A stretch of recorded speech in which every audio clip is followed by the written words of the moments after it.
కూర్చున్నప్పుడు ఏం చేసిండ్రు 2015లో గవర్నమెంట్ ఆఫ్ ఇండియా ఢిల్లీకే వచ్చి జలశక్తి మంత్రాలయంలో కూర్చున్నారు ఇద్దరు. 811 టీఎంసీలలో మనకు కనీసం 500 టీఎంసీ నీళ్ళు అవసరం మనకు కనీసం. ఎందుకంటే పాలమూరు రంగారెడ్డి, కల్వకుర్తి, నెట్టెంపాడు, కోయిల్ సాగరు, ఎస్ఎల్బిసి వీటన్నిటి కూడా నీళ్ళ కేటాయింపులు లేవు. ఓన్లీ భీమా ప్రాజెక్టుకు మాత్రం 20 టీఎంసీ ఉన్నాయి అంతే. దాని విషయంలో మనకు కనీసం 500 టీఎంసీని పట్టుబట్టాల్సింది పోయి 299 టీఎంసీకి సంతకం చేశారు. అప్పుడు నేను ఆ మీటింగ్లలో ఉన్నా.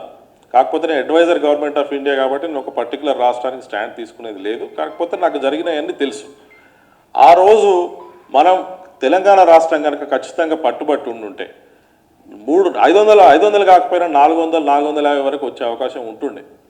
వీళ్ళు ఆ రోజు వచ్చి 299 టీఎంసీ మాకు చాలు, తర్వాత చూసుకుంటాం మిగతా ట్రిబ్యునల్ వచ్చినప్పుడు అనే ఒక విచిత్ర ధోరణి. అది మరి స్ట్రాటజీ ఎవరు చేసిండ్రు? కేసీఆర్ గారు ఇంత స్ట్రాటజీ మాస్టర్ కదా వాటర్ విషయంలో, మరి ఆయన ఎందుకు పప్పుల కాలేసిండు?